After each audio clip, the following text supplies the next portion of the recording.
नमस्कार, मैं doctor RP Sonkar, associate professor मनोविज्ञान विभाग, वसंत कन्या महाविद्यालय, काशी हिंदू विश्वविद्यालय। एक बार फिर आप सभी सम्मानित अभिभावकों एवं प्रिय विद्यार्थियों का हार्दिक स्वागत एवं अभिनंदन करता हूं।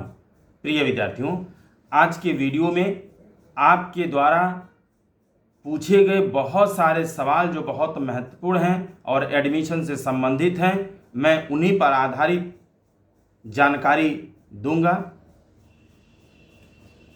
प्रिय विद्यार्थियों, मैंने बहुत सारे वीडियो जो आपके एडमिशन से संबंधित है, अलग अलग मुद्दों पर आधारित है, लगातार बना रहा हूं, लगातार आपको जानकारी दे रहा हूं, जिससे कि किसी भी तरह की दिक्कत न हो, आप एडमिशन की प्रक्रिया को बेहतर तरीके से समझ सकें और समय से सभी प्रक्रियाओं को पूरा कर सकें। तो आइए हम लोग जल्दी से शुरू करते हैं सवालों का सिलसिला। और पहला सवाल लेते हैं जो राम गोविंद जी की तरफ से आया है और आप जानना चाहते हैं कि सर हॉस्टल कब तक अलॉट होगा, यानी हॉस्टल हम लोगों को कब तक मिल जाएगा। राम गोविंद जी, मैं आपको बता दूं कि हॉस्टल अलॉटमेंट से संबंधित जो मैंने वीडियो बनाई है, आज ही आप उसको सुन सकते हैं और तमाम तरह की जानकारी आपको मिल सकती है। तो कृपया हॉस्टल अलॉटमेंट के लिए पुनः मुझे सारी बातें दोहराने की आवश्यकता नहीं है। आप मेरे पिछले वीडियो जो आज ही आप तक पहुंचेगी, तो निश्चित रूप से आप उसे सुन सकते हैं, सारा जानकारी आपको मिल जाएगी। वहीं श्रेया सिंह जी जानना चाहती हैं कि एफिलिएटेड कॉलेजेस में जिन विद्यार्थियों का एडमिशन हुआ है उन्हें रिपोर्ट कहाँ करना है। क्या सभी लोगों को बीएचयू मेन कैंपस में रिपोर्ट करना है या एफिलिएटेड कॉलेजेस में रिपोर्ट करना है। श्रेया जी, मैं आपको बता दूं कि आपका एडमिशन जहां होता है, चूँकि यह बीएचयू में एडमिशन की प्रक्रिया हो रही है, यानी बीएचयू मेन कैंपस को लेते हुए, बीएचयू कैंपस के अंदर महिला महाविद्यालय को लेते हुए बाहर 4 एफिलिएटेड कॉलेजेस हैं और आरजीएससी को मिला दीजिए तो कुल 7 सेंटर हो जाते हैं। यानी आपका एडमिशन जहां भी हुआ है, जिस भी सेंटर पर हुआ है, आपको रिपोर्टिंग वहीं करनी है।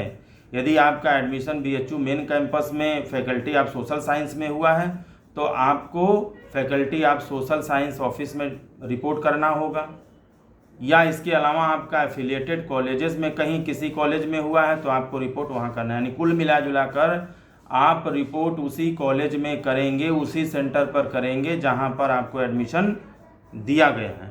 वहीं पर अगला सवाल लेते हैं जो आशुतोष यादव जी की तरफ से आया है और आप जानना चाहते हैं कि मॉपअप वालों को दोबारा फीस जमा करना होगा। इसका मतलब ये है कि जिन बच्चों का एडमिशन हो गया था उन्होंने फीस भी जमा कर दी थी, लेकिन किसी कारणवश वो अपना एडमिशन कैंसिल करा लिए या विड्रॉ करा लिए, और यदि वो मॉपअप राउंड में आते हैं और मॉपअप राउंड के थ्रू उनको एडमिशन मिलता है तो क्या उन्हें दोबारा फीस अपनी जमा करनी होगी। आशुतोष जी, यदि आपने अपनी फ़ीस पहले जमा की है और दोबारा आपको मॉपअप राउंड में एडमिशन मिलता है, ये बात आप क्लियर समझ लीजिए कि अगर आपका एडमिशन हो चुका है, आपने फ़ीस जमा कर दिया है, तो बिना एडमिशन कैंसिल किए आप मॉपअप राउंड में रजिस्ट्रेशन नहीं कर सकते, यानी मॉपअप राउंड का फ़ायदा आप नहीं उठा सकते। मान लीजिए कि आपने एडमिशन भी कैंसिल कर लिया या विड्रॉ करा लिया आपने, इसके बाद आप मॉपअप राउंड में रजिस्ट्रेशन करते हैं और मॉपअप राउंड में आपका एडमिशन हो जाता है और आप चाहते हैं कि हम पढ़ें, तो आपकी फ़ीस जो पहले जमा है वो एडजस्ट कर ली जाएगी, यानी वह फ़ीस डिपार्टमेंटल लेवल पर या कॉलेज के लेवल पर ट्रांसफ़र कर दी जाएगी। आपको किसी भी तरह की समस्या नहीं होगी।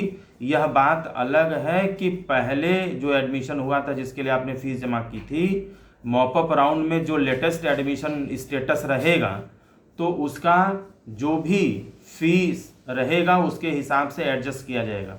थोड़ी देर के लिए मान लीजिए कि आपका एडमिशन पहले एफिलिएटेड कॉलेज में हुआ था, बाद में आप मॉपअप राउंड के थ्रू मान लीजिए कि आप मेन कैंपस में चले गए, ठीक है, तो मेन कैंपस की फ़ीस कम होती है, आपने एफिलिएटेड कॉलेज में फ़ीस ज़्यादा किया है, तो आप जब मेन कैंपस में जाएंगे मॉपअप राउंड के थ्रू तो वहाँ पर जो आपकी ज़्यादा फीस होगी, जो पैसा होगा, वो आपको वापस कर दिया जाएगा। और अगर मान लीजिए दूसरे कॉलेज में जाते हैं जहाँ पर फीस आपने कम जमा किया है और वहाँ की फ़ीस ज़्यादा है, तो आपको कुछ पैसे ज़्यादा भी देने पड़ेंगे, लेकिन जो आपने पहले से फ़ीस जमा किया है वो एडजस्ट किया जाएगा, वो शामिल किया जाएगा। इसको लेकर के आपको परेशान नहीं होना है। वहीं अगला सवाल लेते हैं जो बहुत सारे बच्चों ने जानना चाहा है, जिसमें वैष्णवी जी, प्रगति जी, सत्यम सिंह, प्रीति पांडे जी, प्रिंस यादव जी, तमाम विद्यार्थी जो जानना चाहते हैं कि सर हम लोगों का एडमिशन फ्रीज कब होगा।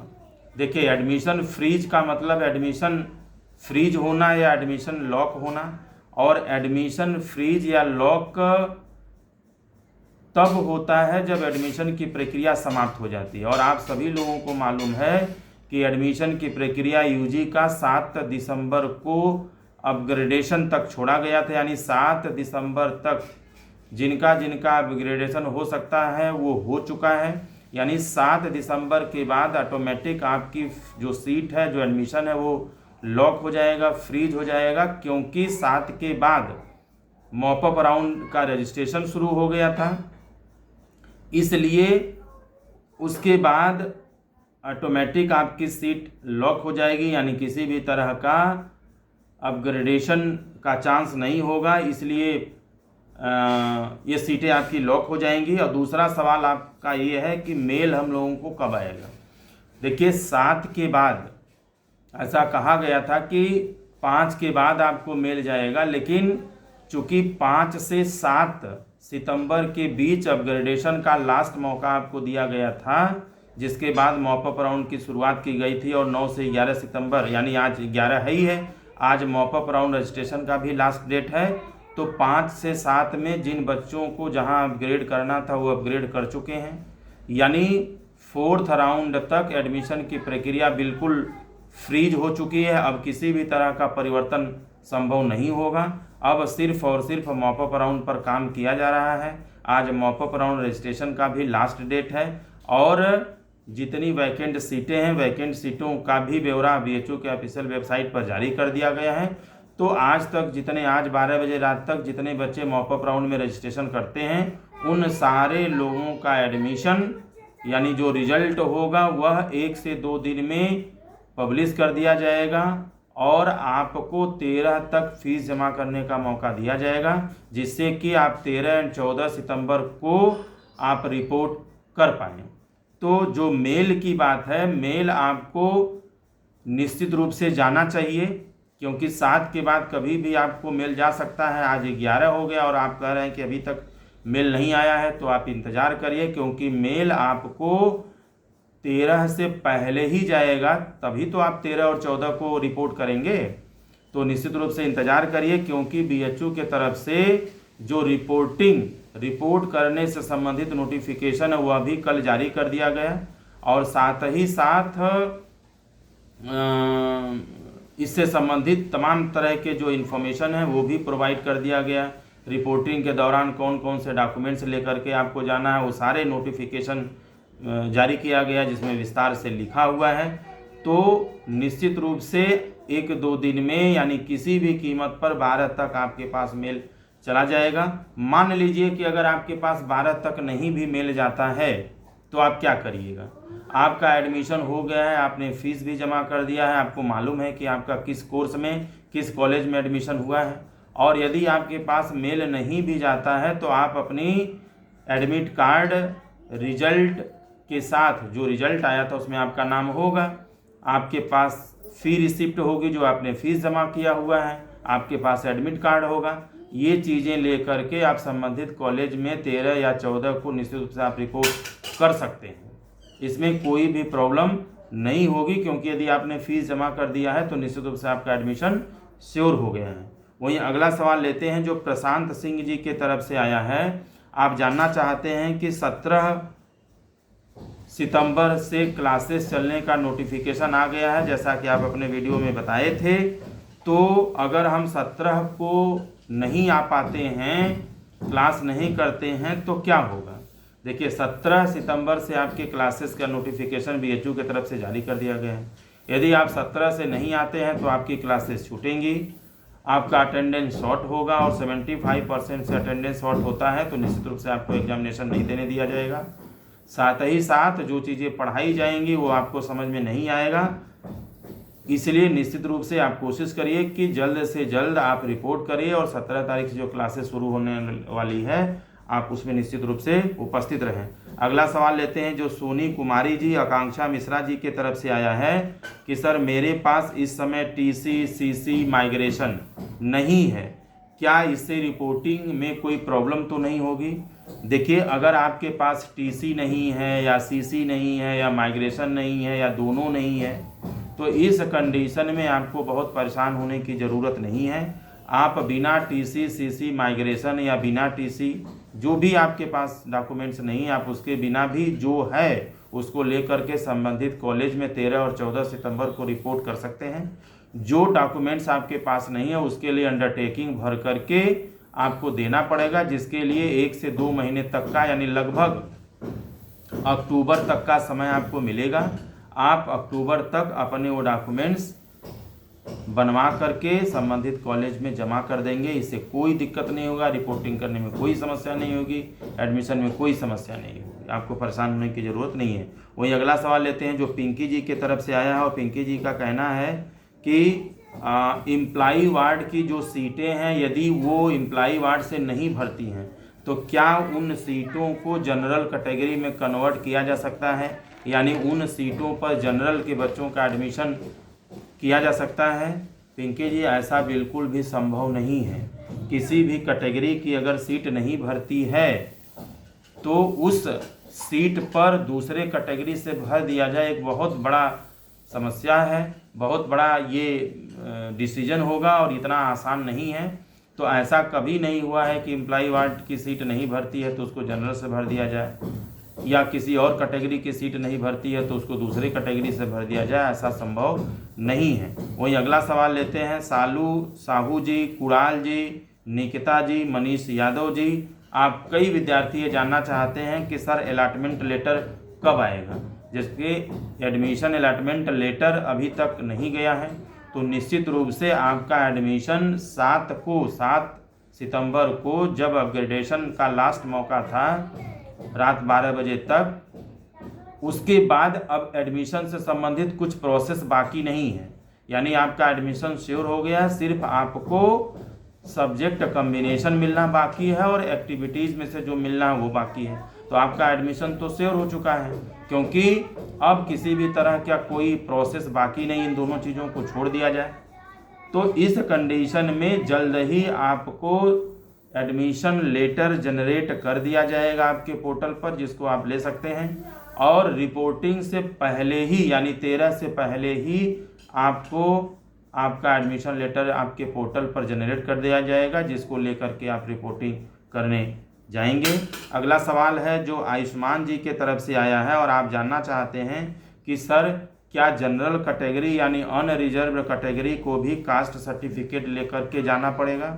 देखिए, जनरल कैटेगरी को कास्ट सर्टिफिकेट की कोई ज़रूरत नहीं है। कास्ट सर्टिफिकेट सिर्फ उनको ज़रूरी है जो कास्ट के आधार पर विशेष छूट पाते हैं, चाहे वो SC हो, चाहे ST हो, चाहे OBC हो, चाहे EWS हो, ठीक है, या PC कैंडिडेट हैं तो उनको PC सर्टिफिकेट के आधार पर छूट मिलता है। लेकिन जिनको इसका छूट नहीं मिलता है जैसे जनरल कैटेगरी, तो आपको किसी भी तरह के कास्ट सर्टिफिकेट लेकर के जाने की ज़रूरत नहीं है। न आपको कास्ट सर्टिफिकेट की ज़रूरत है, न आपको इनकम सर्टिफिकेट की ज़रूरत है, ठीक है। वहीं अगला सवाल लेते हैं जो खुशी कन्नौजिया जी के तरफ से आया है। खुशी जी लिख रही हैं कि फ़ीस पेमेंट मैं नहीं कर पाई, मेरे पास एडमिशन का ऑफ़र आया था, मैं फ़ीस जमा नहीं कर पाई, मेरा छूट गया, क्या मैं मॉपअप राउंड में रजिस्ट्रेशन कर सकती हूँ? खुशी जी, आप बिल्कुल कर सकती हैं, क्योंकि मॉपअप राउंड रजिस्ट्रेशन का जो गाइडलाइन दिया गया है मैंने पिछले वीडियो में बताया था, आप उसमें विस्तार से सुन सकती हैं, समझ सकती हैं। उसमें साफ साफ लिखा गया है, 2 नए तरह के नियमों को जोड़ दिया गया है जो पिछले साल ऐसा नहीं था। इस बार से यूजी और पीजी मॉपअप राउंड में फ्लेक्सिबिलिटी लाते हुए 2 नई चीज़ों को जोड़ दिया गया है। एक तो वो बच्चे भी मॉपअप राउंड में रजिस्ट्रेशन कर लेंगे जिन्होंने डेडलाइन के अंदर फीस जमा नहीं की, और दूसरे वो बच्चे भी मॉपअप राउंड में रजिस्ट्रेशन कर पाएंगे जिन लोगों ने अपना एडमिशन कैंसिल कराया है।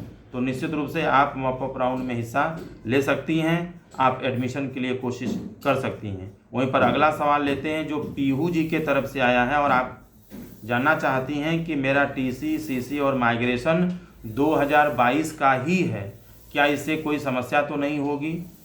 पीहू जी, अगर आपका टीसी, सीसी और माइग्रेशन 2022 का मतलब 2 साल आपका गैप है, इससे कोई दिक्कत नहीं है। आप 2 साल गैप जो आपका है, गैप सर्टिफिकेट आप बनवा लेंगी, और आप टीसी, सीसी और माइग्रेशन 2022 का भी लेके आती हैं तो कोई समस्या नहीं है, कोई भी दिक्कत नहीं होगी। आप गैप सर्टिफिकेट एक बनवा लीजिएगा और 2022 के ही टीसी, सीसी और माइग्रेशन पर आपका काम हो जाएगा, किसी भी तरह की समस्या नहीं होगी। एक अगला बहुत ही महत्वपूर्ण सवाल है, आपने अपना नाम तो नहीं लिखा है लेकिन सवाल आपका बहुत महत्वपूर्ण है, और सवाल ये है कि पेड सीट वाले भी क्या अपग्रेड करके रेगुलर सीट पर जा सकते हैं? बिल्कुल आप जा सकते हैं, लेकिन अब नहीं जा सकते क्योंकि उसका डेट बीत चुका है। अपग्रेडेशन का लास्ट चांस आपको 7 सितंबर तक दिया गया था, यानी 7 सितंबर तक जो बच्चे जहां पर अपग्रेड कर सकते थे, जहां पर पॉसिबिलिटी थी, वहां पर अपग्रेड कर चुके हैं। और इसमें बिल्कुल संभव है कि मान लीजिए कि आपने पहला जहां पर भरा था, जहाँ जो प्रेफरेंस आपको मिला वो रेगुलर था, उसके बाद आप अपग्रेड करके पेड पर चले गए, ठीक है, और आपने पेड की सीट भी ले ली, यानी पेड का जो फीस है वो आपने जमा कर दिया, लेकिन एक बार अपग्रेडेशन का चांस आपको और मिला, दूसरी बार भी मिला, और दूसरी बार आपको रेगुलर सीट मिल गई। तो निश्चित रूप से आपने पहले रेगुलर पे एडमिशन लिया, अपग्रेड करके आप पेड में चले गए तो पेड की फीस आपने ज़्यादा जमा की, दूसरी बार फिर आप अपग्रेड हुए और आपको दूसरी बार अपग्रेडेशन में रेगुलर सीट मिल गई, उसी कॉलेज में या दूसरे कॉलेज में, उसी सब्जेक्ट में या दूसरे सब्जेक्ट में। तो निश्चित रूप से जब दूसरी बार आप रेगुलर सीट पे जाएंगे पेड से, तो आपका जितना ज़्यादा पैसा लगा होगा, जो आप पहले रेगुलर में थे तो कम पैसा जमा किए, पेड में हुआ तो आपने ज़्यादा जमा किया, फिर रेगुलर में चले गए तो जो पेड में आपने ज़्यादा पैसा जमा किया था वो आपका वापस हो जाएगा। तो यहाँ पर ये साफ साफ समझिए कि पेड सीट वालों का भी रेगुलर में अपग्रेड करके जा सकता है, और फीस को एडजस्ट करते हुए यदि आपकी फ़ीस ज़्यादा पहले से है तो वापस कर दी जाएगी, कम है तो आपको एक्सेस वाली फ़ीस जमा करना पड़ेगा। वहीं पर अगला सवाल लेते हैं जो दीपांकर कुमार जी के तरफ से आया है, और आप जानना चाहते हैं कि मेरा एडमिशन डीयू में हुआ था, मैंने 1 सेमेस्टर पढ़ाई भी की थी, अब डीयू से मैं अपना एडमिशन कैंसिल करा करके बीएचयू में आना चाहता हूं, लेकिन मेरे पास डीयू का टीसी और सीसी है। यानी टीसी, जब आप किसी यूनिवर्सिटी में एडमिशन ले लेते हैं फिर आप कैंसिल करा के आते हैं तो आपको सेम टीसी नहीं मिलती है, बल्कि उस टीसी के जगह पर माइग्रेशन सर्टिफिकेट मिलता है और कैरेक्टर सर्टिफिकेट मिलता है। तो जो आपके पास डीयू का टीसी के जगह पर माइग्रेशन सर्टिफिकेट मिला होगा, या टीसी, माइग्रेशन और सीसी तीनों मिला होगा, तो आपका काम उसी से चल जाएगा, वो वैलिड है, आपको इसमें किसी तरह से परेशान होने की ज़रूरत नहीं है। जो डीयू की तरफ से टीसी, सीसी और माइग्रेशन मिला है वो बिल्कुल काम आएगा, आप उसको लेके आ सकते हैं, आप अपनी काउंसलिंग, अपना फिजिकल वेरिफिकेशन करा सकते हैं, किसी भी तरह की प्रॉब्लम नहीं होगी। वहीं पर अगला सवाल लेते हैं, 14वां सवाल लेते हैं, पूजा पटेल जी का है। आप जानना चाहती हैं कि इनकम सर्टिफिकेट भी ले करके आना है। देखिए, अगर आप SC, ST, OBC कैटेगरी में आती हैं तो निश्चित रूप से आपको कास्ट के साथ इनकम सर्टिफिकेट भी लेकर के आना पड़ेगा, क्योंकि इनकम तय किया गया है। अगर आपका इनकम जो गाइडलाइन है, जो क्राइटेरिया है, जो कसौटी है, उस कसौटी के हिसाब से है तो आपको फीस में छूट मिलती है, ठीक है। तो निश्चित रूप से आप इन कैटेगरी से बिलोंग करते हैं तो आपको कास्ट सर्टिफिकेट के साथ इनकम सर्टिफिकेट भी लेकर के आना होगा। मैं बार बार कहता हूं कि चूंकि आप सेंट्रल यूनिवर्सिटी में एडमिशन के लिए आ रहे हैं तो आपके पास कास्ट और इनकम सर्टिफिकेट सेंट्रल का होना चाहिए। वहीं पर अगला सवाल लेते हैं जो महत्वपूर्ण है, लेकिन इन्होंने अपना नाम नहीं लिखा है, और इनका ये सवाल है कि स्पॉट राउंड या मॉकअप राउंड में जो एडमिशन होगा यह ऑनलाइन होगा या ऑफलाइन होगा, यानी स्पॉट राउंड या मॉकअप राउंड की प्रक्रिया जो होगी ऑनलाइन होगा या ऑफलाइन होगा। देखिए, आप सभी लोगों को मालूम है कि स्पॉट राउंड या मॉकअप राउंड की जो प्रक्रिया है, जो रजिस्ट्रेशन है, वो ऑनलाइन ही हो रहा है। जो 9 सितंबर से शुरू हुआ था, 2 दिन बीत चुका है, आज 11 सितंबर है, लास्ट डेट है। तो आज ही 12 बजे रात तक आपको अपना मॉकअप राउंड में रजिस्ट्रेशन करना है। तो बिल्कुल बात साफ है कि ऑनलाइन होगा। और जो दूसरा प्रश्न आपका है कि क्या मॉकअप राउंड के थ्रू एडमिशन पाने वाले बच्चों को भी अपग्रेडेशन का चांस मिलेगा? बिल्कुल नहीं मिलेगा। यानी मॉकअप राउंड में आपका एडमिशन जहां होगा, जिस सब्जेक्ट में होगा वही रहेगा। किसी भी तरह का कोई भी अपग्रेडेशन मॉकअप राउंड में नहीं होना है, क्योंकि 9 से 11 तक आपका मॉकअप राउंड रजिस्ट्रेशन होगा और 12-13 तक आप अपनी फीस जमा करेंगे, जबकि 13-14 को आप रजिस्ट्रेशन करने फिजिकल वेरिफिकेशन के लिए संबंधित कॉलेज में आप आएंगे, क्योंकि 17 सितंबर से आपके क्लासेस चलने का नोटिफिकेशन भी जारी हो गया है। वहीं पर अगला सवाल लेते हैं जो निकिता जी के तरफ से, अमृता शुक्ला जी के तरफ से आया है। आप जानना चाहते हैं कि क्लासेस कब से चलेगा, क्लासेस कब से चलेगा, एग्जामिनेशन आपका कब से होगा, अटेंडेंस कितना % होना चाहिए, अटेंडेंस को लेकर के क्या नया नोटिफिकेशन जारी हुआ है। इन तमाम तरह के इन्फॉर्मेशन मैंने पिछले वीडियो में दिया है। क्लासेस, एग्जामिनेशन एंड अटेंडेंस के नाम से जो वीडियो बनाया है, आप उसमें विस्तार से सुन सकते हैं। बहुत संक्षिप्त में बता दूं कि 17 सितंबर से आपकी क्लासेस चलेंगी। साक्षी सैनी जी का सवाल है, आप जानना चाहती हैं कि हॉस्टल की फ़ीस ऑनलाइन जमा करनी होगी या कैश जमा कर सकते हैं। देखिए, हॉस्टल अलॉटमेंट से संबंधित जो वीडियो है वह अभी आज ही आपके पास पहुंच गई होगी, तो आप उसमें तमाम तरह की जानकारी आप प्राप्त कर सकती हैं। हाँ, एक बात बता दूं कि हॉस्टल की फ़ीस आप एक बार में या 2 बार में जमा कर सकती हैं, ऑनलाइन भी जमा कर सकती हैं, कैश भी आप जमा कर सकती हैं। वहीं सोवान दत्ता जी का सवाल है और आप जानना चाहते हैं कि स्पॉट राउंड वालों का फिजिकल वेरिफिकेशन कब होगा। देखिए, जहां तक नोटिफिकेशन जारी किया गया है उसमें साफ साफ लिखा गया है कि रेगुलर 4th राउंड तक और मॉपअप 1st राउंड के सारे बच्चों का फिजिकल वेरिफिकेशन 13 और 14 सितंबर को होगा। इसलिए आपका भी वेरिफिकेशन 13 और 14 का होगा। आप 13 को भी आ सकते हैं अगर आपका प्रोसेस पूरा हो गया है, या आप 14 सितंबर को भी आ सकते हैं। अगला सवाल जो पिंटू जी की तरफ से आया है, आप जानना चाहते हैं कि मॉपअप वालों को क्या हॉस्टल मिलेगा। निश्चित रूप से मिलेगा। हॉस्टल रेगुलर वालों को भी मिलेगा, मॉपअप वालों को भी मिलेगा। इसीलिए रेगुलर और मॉपअप दोनों विद्यार्थियों को रिपोर्टिंग का समय सेम दिया गया है, यानी 13 और 14 सितंबर को दिया गया है। तो 13 और 14 सितंबर तक रेगुलर और मॉपअप राउंड दोनों के द्वारा सीटों को पूरा कर लिया जाएगा। ठीक है, दोनों लोगों को एडमिशन का मौका दिया गया है। यानी रेगुलर और मॉपअप दोनों बच्चे जब साथ साथ रिपोर्ट कर रहे हैं, तो ऐसा तो नहीं है कि 13 से पहले हम हॉस्टल अलॉट कर चुके हैं। तो जब आप 13 और 14 को आएंगे, 13 और 14 के बाद ही हॉस्टल अलॉटमेंट की प्रक्रिया शुरू होगी, और कोशिश यही किया जाएगा कि 17 तक, यानी 17 से लेकर के 17-18 से लेकर के 21-22 तक हॉस्टल आपको दे दिया जाए, जिससे आप रह करके अपनी क्लासेस कर सकें। वहीं पर अगला सवाल लेते हैं जो मनीष यादव जी के तरफ से आया है। आपका सवाल है कि क्या हम ऑनर्स 5th सेमेस्टर में चेंज कर सकते हैं, यह नियम है या समाप्त हो गया है। देखिए, अभी तक ये नियम बिल्कुल है कि 5th सेमेस्टर में ऑनर्स यदि आप चेंज करना चाहते हैं तो निश्चित रूप से चेंज हो सकता है। इसकी कुछ प्रक्रिया है, कुछ शर्त है, जिसके आधार पर अगर आप उस शर्त को पूरा करते हैं तो आप 5th सेमेस्टर में अपना ऑनर्स चेंज करके दूसरा ऑनर्स ले सकते हैं। अगला सवाल है जो मनीष मिश्रा जी के तरफ से आया है।